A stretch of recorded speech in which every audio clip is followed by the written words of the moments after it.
Education is preparation for reparation.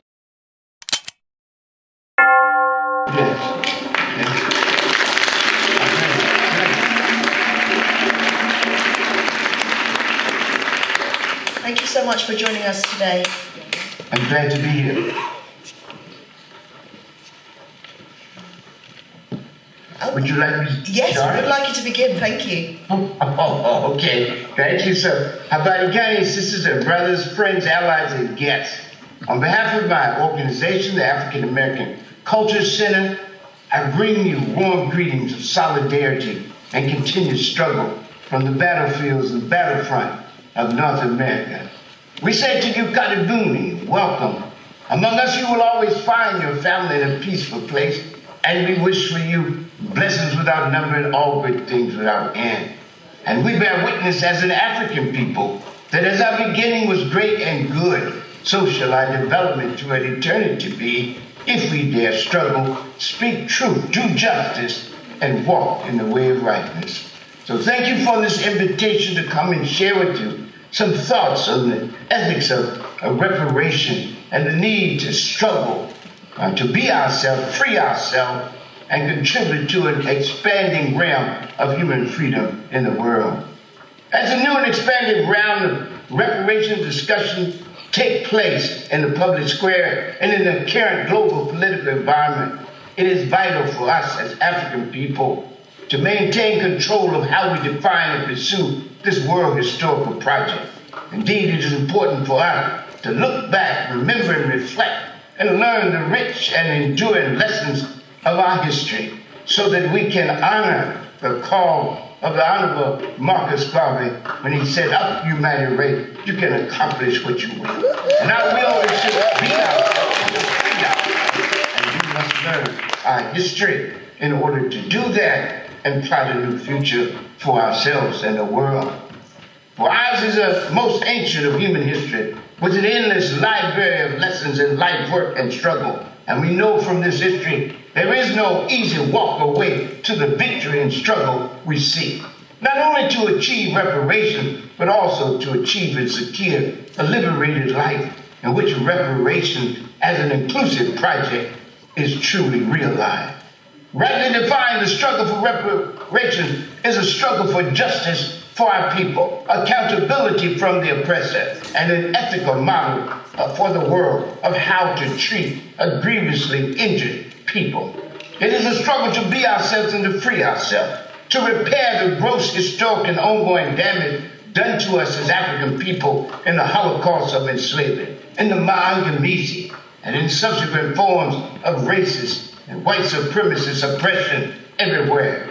It is to reveal and reinforce our ongoing movement for liberation and ever higher levels of human life, and to create a continuing expanding realm of human freedom, justice, and inclusion in the world. And this is to be achieved not simply by what we are compensated for by our oppressors, but more important, by what we gain and give ourselves in and for the struggle itself. It is a struggle based on the psychology of Nana Franz Fanon and the social ethical teaching of Nana Malcolm X, that we can only heal and repair ourselves in the struggle to end the conditions of our oppression. And that struggle must be not only against the conditions which cause the damage, but also a struggle to expand the realm of human freedom. That is why Nana Mary Clyde Bethune said to us, our task is to remake the world. It is nothing less than that. And in doing that, we begin to initiate a new history, not only of African people, but of humankind as a whole.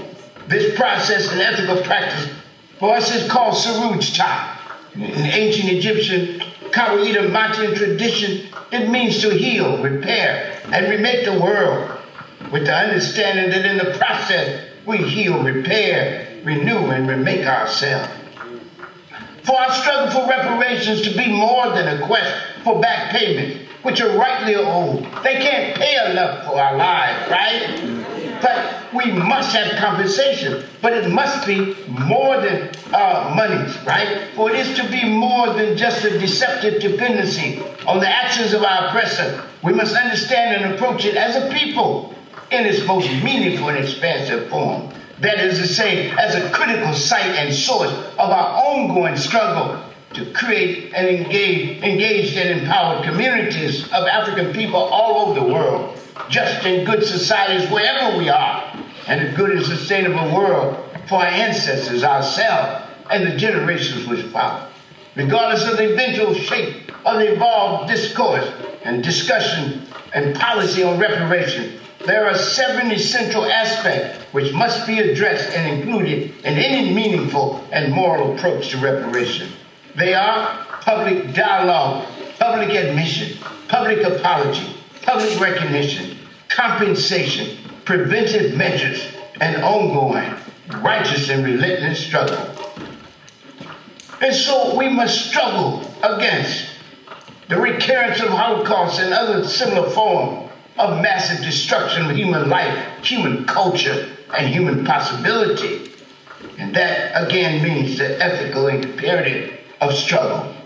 First, there must be public dialogue in which Europeans overcome their acute denial of the nature and extent of the injuries inflicted on us as African people, and concede that the most morally appropriate term for this utter destruction, utter and intentional destruction of human life, human culture, and human possibility is Maangamizi, Holocaust.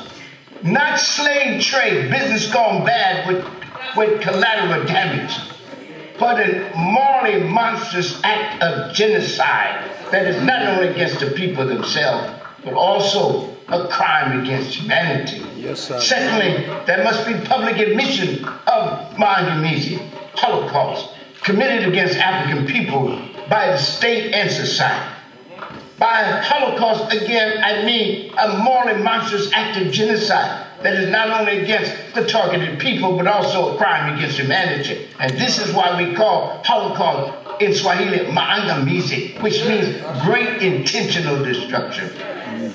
This intentionality is important both morally and legally. It's an intentional destruction. This moves the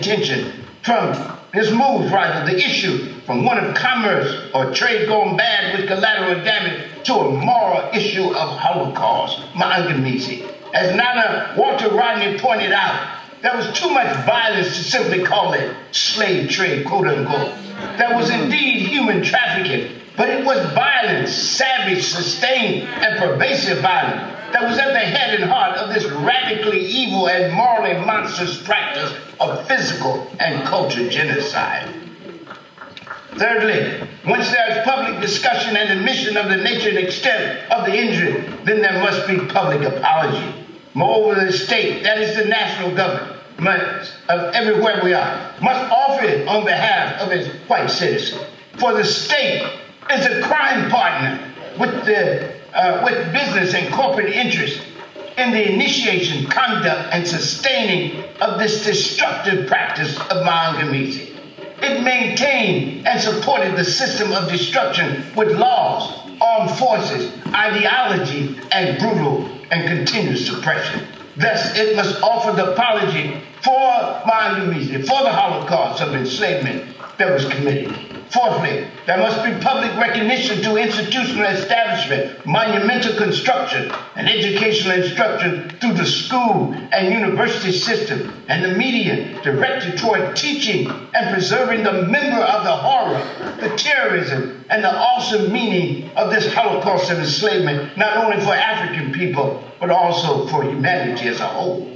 Fifthly, reparations also requires compensation. And usually this is where we start with compensation, but there's so much more in addition to compensation. So it requires compensation in various forms. Compensation does not automatically mean simply money, and we must have the money, payment, either individually or collectively. That's to be decided. Indeed, it is a multidimensional demand when we talk about compensation.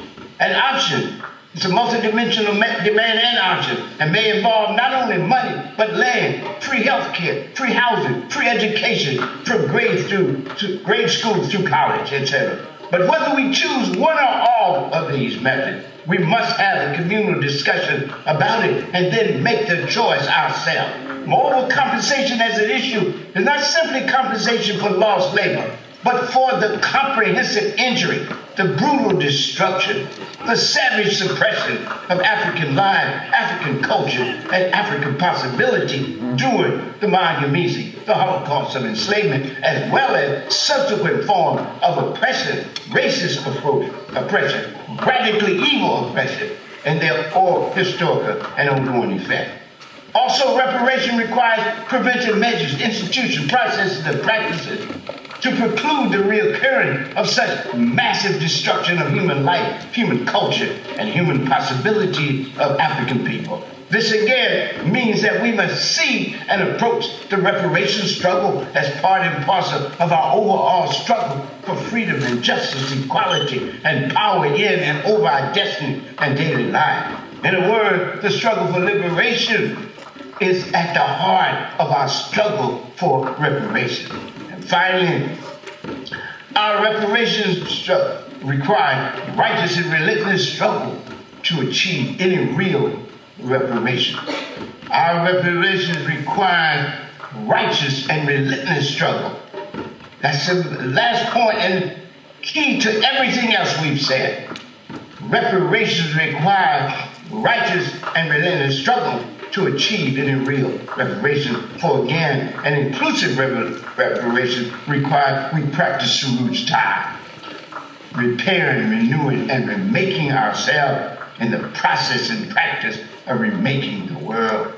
As Nana Frederick Douglass taught, without struggle, there is no progress. And as Nana Fanon taught, the process and practice of liberating struggle is the context in which we transform ourselves and transform the world.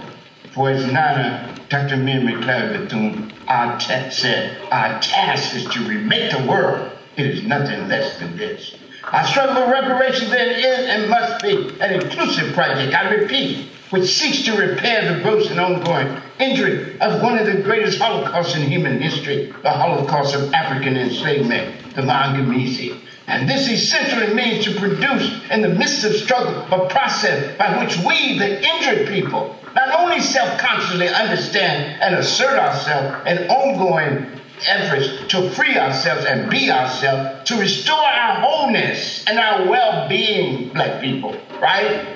And to achieve our freedom.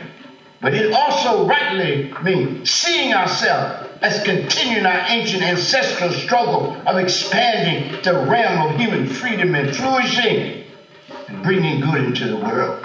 Thus, reparations as a world-encompassing African ethical idea and practice of repairing, restoring, and remaking the world in the process and practice of repairing, renewing, and remaking ourselves. Indeed, this translates again as a world-encompassing project, an ethical project worthy of our collective vocation as a people. It also ensures and proves that our movement is more than a mobilization for money, although we need it and require it and deserve it, right? But that it is tied to this overall struggle for African and human good in the world and the well-being of the world itself and all in it. And so we must be clear about how we define reparation as an ethical principle, pursue it as a personal and social practice, and achieve it as a goal of my rightness and good in and for the world. And if reparations is to be our collective vocation, we must involve our people on every level, expand our presence in the major institutions of our community and society and the world, and dare to impact and shape vital social discourse and policy. We can understand ourselves then as injured physicians. I want to stress this. I want us to understand ourselves in the process and practice of reparations as injured physicians who have the capacity to and must heal and repair ourselves in the process and practice of repairing, renewing, and remaking the world, transforming it into an ever-expanding realm of freedom, justice, and human flourishing. We are indeed our own liberators, right? We must realize that we are our own liberation, and no matter our own liberators, and no matter how numerous or sincere our allies are, Those who would be free must strike the first, the final, and decisive blow. Given this understanding, as we said so often, in the context of the pathology of oppression, and oppression is a pathology, right, of the oppressor, right? In the context of the pathology of oppression, there is no reliable remedy except resistance, no medical or social strategy worthy of the name that does not privilege and promote struggle. And there is no future possibility of flourishing except that forged on the battlefield for a new world and a new history and a new hope for humankind. This is our duty then, to know our past and honor, to engage our present and improve it, and to imagine a whole new future and to forge it in the most ethical, effective, and expansive way.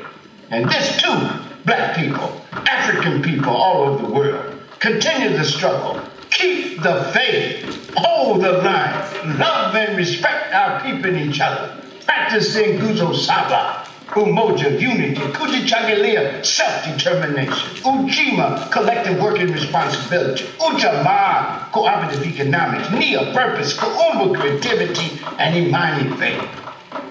Then also seek and speak truth, do and demand justice, be constantly concerned with the well-being of the world and all in it, and there help rebuild the overarching global movement that prefigures and makes possible the good world we all want and deserve to live in and leave as a legacy worthy of the name and history of Africa.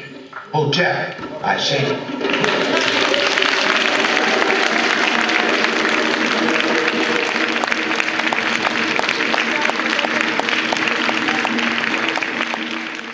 Education is preparation for reparations.